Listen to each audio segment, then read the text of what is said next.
नमस्कार दोस्तों, मैं हूं धर्मराज लांबा और आप देख रहे हैं Ashoka study YouTube channel. Ashoka study YouTube channel पर मैं संविधान, जिसकी पहली क्लास हमारी हो चुकी थी, आज हम बात करेंगे भारत की संविधान सभा की।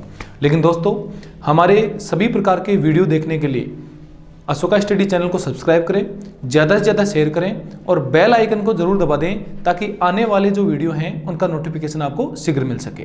तो आइए दोस्तों, आज हम बात करते हैं भारत की संविधान सभा की। संविधान सभा की मैं बात इसलिए कर रहा हूँ क्योंकि हम पढ़ेंगे संविधान का निर्माण कैसे हुआ है, और निर्माण पढ़ने से पहले हमें पता होना चाहिए कि संविधान सभा क्या थी, इसका गठन कैसे हुआ था, सदस्य कितने थे, और इसके अलावा और जो मुख्य बातें हैं संविधान सभा की। तो दोस्तों, संविधान सभा का जो गठन होता है, इस संविधान सभा का गठन करने के लिए भारत में इंग्लैंड सरकार ने एक अधिनियम पारित किया था। इंग्लैंड सरकार के द्वारा एक प्रतिनिधि मंडल भेजा गया और जिसका नाम था कैबिनेट मिशन। तो देखिए दोस्तों, कैबिनेट मिशन इंग्लैंड सरकार द्वारा भारत में भेजा गया और इस कैबिनेट मिशन में 3 लोग भारत में आए थे। कैबिनेट मिशन में 3 सदस्य थे। एक सदस्य थे इसके सर स्टेफर्ड क्रिप्स,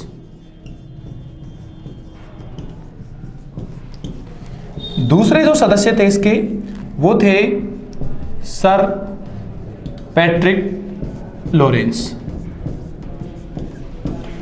और तीसरे सदस्य थे एवी अलेक्जेंडर। तो ये 3 सदस्य थे। यहां से बहुत बार प्रश्न पूछा जाता है कि निम्न में से संविधान सभा का कौन सा सदस्य था या कौन सा नहीं था। दोनों प्रकार के प्रश्न पूछे जाते हैं। तो एक इंपोर्टेंट प्रश्न है अपने यहाँ कि संविधान सभा के जो गठन के लिए कैबिनेट मिशन भारत आया था उसमें कुल कितने सदस्य थे। तो वो थे 3 सदस्य, sir Stafford Cripps, sir Patrick Lawrence और एवी अलेक्जेंडर। जो कैबिनेट मिशन भारत में आया था, तो देखो कैबिनेट मिशन भारत पहुंचा था 24 मार्च 1946 को। ये तारीख भी याद रखनी है आपको। कैबिनेट मिशन भारत कब आया था? 24 मार्च 1946। अब इस कैबिनेट मिशन में था क्या, ये बात हमने कर ली कि इसके 3 सदस्य थे और ये 24 मार्च 1946 को भारत में पहुंचा। इसका स्क्रीनशॉट ले सकते हो आप ताकि ये सदस्य आपको याद रहें। तो कैबिनेट मिशन जो इंग्लैंड सरकार ने भारत में भेजा, तो सबसे पहला इसका उद्देश्य क्या था आखिर कैबिनेट मिशन भेजने का। तो इसका उद्देश्य मैंने भी बताया है आपको कि कैबिनेट मिशन भारत में भेजा गया था संविधान सभा का क्या करने के लिए? गठन। तो पहला प्रश्न अपना कि कैबिनेट मिशन भारत में क्यों भेजा गया। तो दोस्तों, कैबिनेट मिशन भारत में भेजा गया था संविधान सभा का गठन करने के लिए, क्योंकि संविधान सभा का गठन होगा तभी संविधान सभा के सदस्य भारत में संविधान का क्या कर पाएंगे? निर्माण। अब संविधान सभा के गठन के लिए क्या प्रावधान किया कि कैबिनेट मिशन में यह प्रावधान था कि भारत की संविधान सभा में कुल होंगे कितने सदस्य? 389 सदस्य। जी हां दोस्तों, भारत की संविधान सभा के लिए कितने सदस्य चुने गए? 389 सदस्य। और ये 389 सदस्य किस आधार पर चुने गए? तो देखो दोस्तों, 389 सदस्य 2 जगह से चुने गए थे। 2 प्रकार से विभाजन किया गया इनका, एक तो ब्रिटिश भारत और दूसरा देसी रियासतें।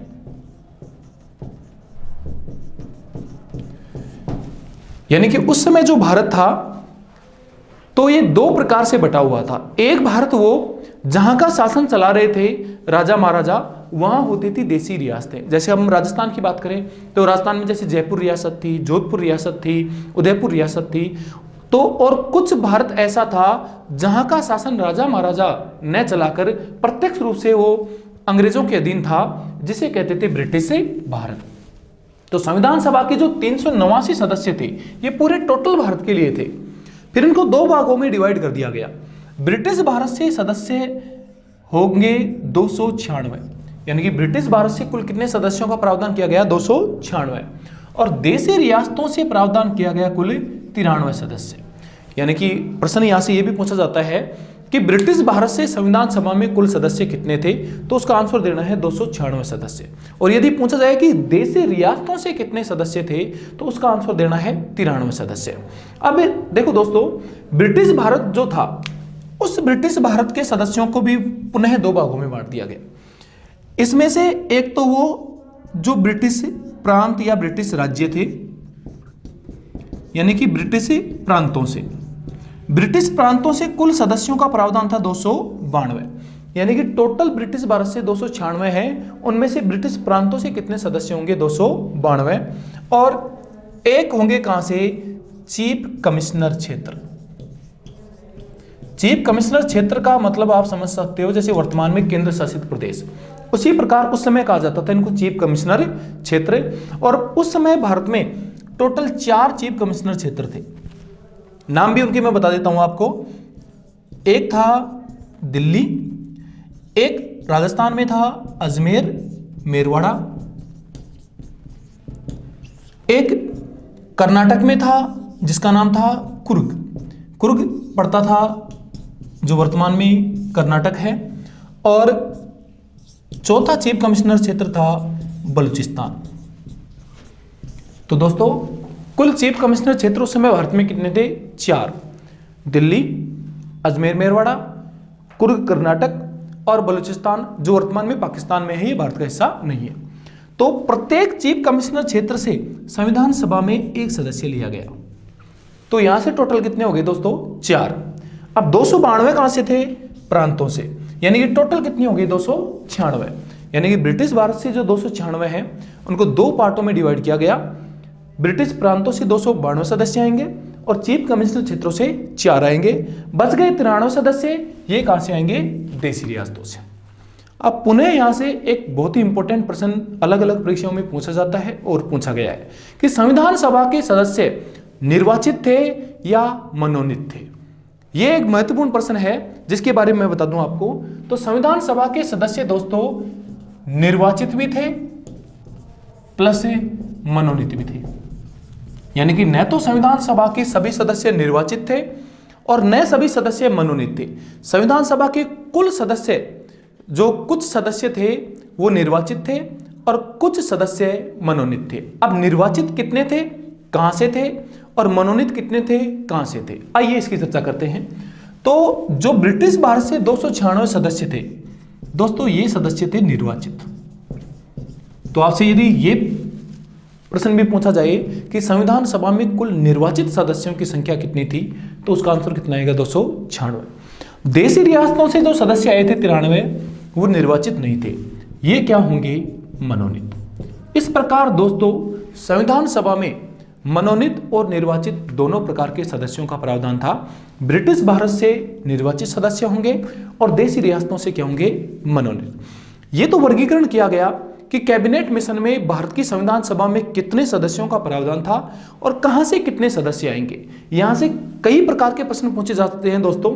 इस चार्ट से आपके कम से कम 15-20 प्रश्न कवर होते हैं जो बहुत ही इंपॉर्टेंट होते हैं और अलग अलग परीक्षा में पूछे जाते हैं। जैसे वो पूछ लेगा कि बताइए दिल्ली चीफ कमिश्नर क्षेत्र से संविधान सभा में कितने सदस्य थे, आंसर कितना आएगा? 1।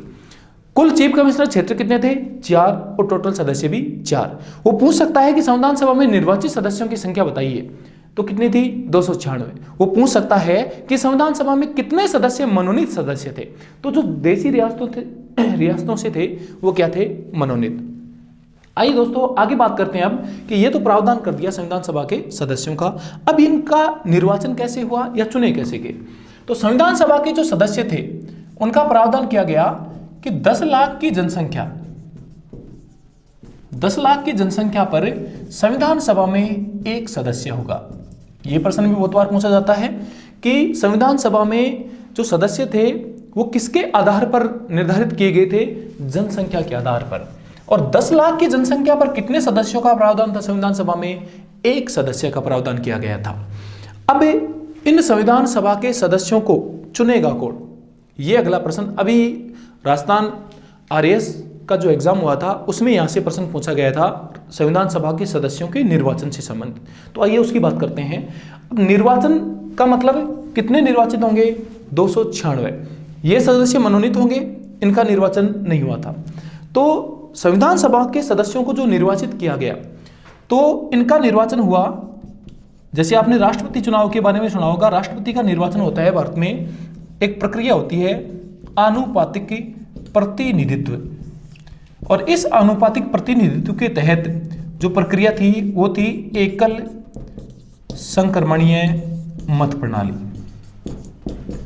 तो यदि दोस्तों प्रश्न पूछा जाता है आपसे कि संविधान सभा के सदस्यों का जो चुनाव हुआ था वो कौन सी प्रक्रिया से हुआ था, वो हुआ था आनुपातिक प्रतिनिधित्व के तहत एकल संक्रमणीय मत प्रणाली। भारत का ये राष्ट्रपति का जो चुनाव होता है अनुच्छेद 55, जिसकी चर्चा हम बाद में करेंगे जब राष्ट्रपति पढ़ेंगे, तो अनुच्छेद 55 में भी यही प्रावधान दिया गया है कि राष्ट्रपति का चुनाव भी इसी प्रक्रिया से होता है, आनुपातिक प्रतिनिधित्व के तहत एकल संक्रमणीय मत प्रणाली। अब इस प्रणाली के द्वारा इनको चुनेगा कौन? क्या संविधान सभा के सदस्य भारत की जनता द्वारा चुने गए थे? तो इस प्रकार के प्रश्नों के जवाब भी हमको यहीं से इसी चैप्टर से मिलेंगे। तो संविधान सभा के सदस्य दोस्तों जनता द्वारा नहीं चुने गए, यानी कि भारत में दो प्रकार के चुनाव होते हैं। एक चुनाव आपने सुना होगा जिसको कहते हैं प्रत्यक्ष, और एक चुनाव जो कहलाता है अप्रत्यक्ष। तो पहले मैं आपको इनमें थोड़ा सा अंतर बता देता हूं कि प्रत्यक्ष चुनाव क्या होता है, अप्रत्यक्ष चुनाव क्या होता है। जब कोई प्रतिनिधि जनता के द्वारा सीधा चुना जाता है वो चुनाव होता है प्रत्यक्ष। जैसे एग्जांपल ले लें, एक विधायक है, इस विधायक को कौन चुनती है? जनता। इसका मतलब इसका चुनाव कैसा है? प्रत्यक्ष। लेकिन जैसे भारत में राष्ट्रपति है तो राष्ट्रपति को जनता नहीं चुनती है, राष्ट्रपति के चुनाव में जनता वोट नहीं देती है। सबसे बड़ा जो पद होता है भारत में राष्ट्रपति का, तो आपने देखा होगा दोस्तों 2017 में जब चुनाव हुए थे 16 जुलाई 2017 को राष्ट्रपति के पद के लिए, तो जनता ने वोट नहीं दिया। राष्ट्रपति के चुनाव में वोट देते हैं सिर्फ निर्वाचित सांसद और निर्वाचित विधायक, और इन सांसद और विधायकों को कौन चुनती है? जनता। हालांकि राज्यसभा सांसद जनता द्वारा नहीं चुने जाते हैं, तो इनको जनता ने चुना और इन्होंने राष्ट्रपति को चुना, यानी कि जनता ने सीधा राष्ट्रपति को नहीं चुना। इसका मतलब कैसा चुनाव हो गया इसका? अप्रत्यक्ष। तो संविधान सभा के सदस्यों का भी जो चुनाव किया गया था वो चुनाव दोस्तों प्रत्यक्ष नहीं था, वो चुनाव कैसा था? अप्रत्यक्ष चुनाव था। कहने का मतलब यह है कि संविधान सभा के सदस्य सीधे जनता द्वारा निर्वाचित नहीं हुए थे। तो फिर किसके द्वारा हुए थे? संविधान सभा के जो सदस्य हैं दोस्तों उनको चुना गया था प्रांतीय विधान मंडल के सदस्यों द्वारा। जैसे दोस्तों वर्तमान में जो प्रत्येक राज्य में विधानसभा होती है, उस प्रकार से उस समय जो राज्यों में विधानसभाएं थी, विधानमंडल जिनको कहा जाता है, उन विधानमंडल के सदस्यों ने चुना था किसको? संविधान सभा के सदस्यों को। इसका मतलब संविधान सभा के सदस्य प्रत्यक्ष जनता द्वारा निर्वाचित नहीं थे, वो अप्रत्यक्ष निर्वाचन हुआ था उनका, और उनको किसने चुना था? प्रांतीय विधानमंडल के सदस्यों द्वारा। कौन सी प्रक्रिया से चुना गया था इसकी बात हम कर चुके हैं, आनुपातिक प्रतिनिधित्व के तहत एकल संक्रमणीय मत प्रणाली द्वारा। अब कैबिनेट मिशन के तहत भारत में संविधान सभा के चुनाव कराए जाने थे, और भारत में संविधान सभा के चुनाव कराए जाते हैं 19 जुलाई 1946 को। जी हाँ दोस्तों, भारत में संविधान सभा के चुनाव होते हैं 19 जुलाई 1946 को। अब संविधान सभा के जो चुनाव हुए उसमें अलग अलग पार्टियों ने भाग लिया। आपसे मैं एक प्रश्न पूछ रहा हूं, उसका जवाब कमेंट सेक्शन में जरूर देना कि संविधान सभा की कितनी सीटों पर चुनाव किया गया। अभी कमेंट करें और इसका जवाब कमेंट सेक्शन में जरूर दें कि संविधान सभा के चुनाव कितनी सीटों पर किए गए। थोड़ा सा दिमाग पे जोर डालें, हालांकि मैं अभी इस बात का प्रश्न पुनः दूंगा। तो संविधान सभा के जो चुनाव हुए उनमें से एक पार्टी थी कांग्रेस। कांग्रेस को संविधान सभा के चुनाव में कुल सीटें प्राप्त हुई होती हैं 208। संविधान सभा के चुनाव में दूसरी जो पार्टी थी, मुख्य पार्टी, वो थी मुस्लिम लीग। मुस्लिम लीग को कुल सीटें प्राप्त होती हैं 73। संविधान सभा में कुछ निर्दलीय सदस्य भी चुने गए थे, और निर्दलीय सदस्यों की संख्या थी 8। बाकी संविधान सभा में कुछ अन्य पार्टियों से भी 1-2 सदस्य चुने गए, और अन्य सदस्यों की इस प्रकार से संख्या थी 7।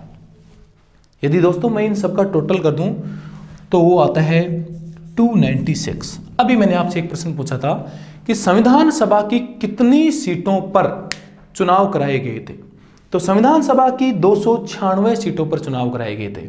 अब आप कहोगे कि आपने तो अभी कहा था कि संविधान सभा में कुल 389 सदस्यों का प्रावधान था, फिर 296 पे चुनाव क्यों हुए? तो दोस्तों मैंने बताया था कि 389 सदस्यों को दो पार्टों में डिवाइड किया था हमने, 296 ब्रिटिश भारत से और 93 देसी रियासतों से। वहीं पे मैंने बताया था आपको कि 296 सदस्य संविधान सभा में निर्वाचित थे और 93 मनोनीत थे, इसलिए मनोनीत सदस्यों का चुनाव नहीं किया गया, देसी रियासतों ने इनका क्या किया, मनोनयन संविधान सभा में। इस वजह से संविधान सभा में जो टोटल सीटों पर चुनाव होते हैं वो होते हैं 296 सीटों पर, जिनमें से अलग अलग पार्टियों को इस प्रकार से सीटें मिली। और यहां से डायरेक्ट प्रश्न पूछा जाता है, बहुत बार पूछा गया है कि संविधान सभा में कांग्रेस को कितनी सीटें मिली थी। तो इस प्रकार से जुलाई 1946 में दोस्तों संविधान सभा के चुनाव हो जाते हैं और इस प्रकार से 296 सदस्य संविधान सभा में चुनाव द्वारा चुन लिए जाते हैं, यानी कि निर्वाचित हो जाते हैं, और बाकी देशी रियासतों द्वारा 93 सदस्य क्या कर दिए जाते हैं, मनोनीत। हालांकि एक इंपॉर्टेंट प्रश्न है, हैदराबाद, दोस्तों हैदराबाद रियासत एकमात्र ऐसी रियासत थी जिसने अपना प्रतिनिधि संविधान सभा में नहीं भेजा। ध्यान रखना है आपको कि हैदराबाद रियासत एकमात्र रियासत थी जिसने संविधान सभा में अपना प्रतिनिधि नहीं भेजा था। तो इस प्रकार से दोस्तों ये बात है कि संविधान सभा में कितनी सीटें थी, कितने सीटों पर चुनाव हुए और किस प्रकार से सदस्य कहां से चुने गए। उम्मीद करता हूं आपको ये वीडियो जरूर पसंद आया होगा। हालांकि संविधान सभा की पार्ट 2 दूसरा वीडियो आएगा जिसमें हम आगे चर्चा करेंगे कि संविधान सभा के सदस्यों को में महिलाएं कितनी थी, राजस्थान से कितने सदस्य थे। तो इस प्रकार से ये चीज़ें, इनका स्क्रीनशॉट भी ले सकते हो आप, ताकि आपको याद रहें। तो धन्यवाद। वीडियो को ज़्यादा से ज़्यादा लोगों को शेयर करें और इसको ज़्यादा से ज़्यादा लोगों में फैलाएं ताकि आने वाली वीडियो आपको शीघ्रता से मिले। धन्यवाद।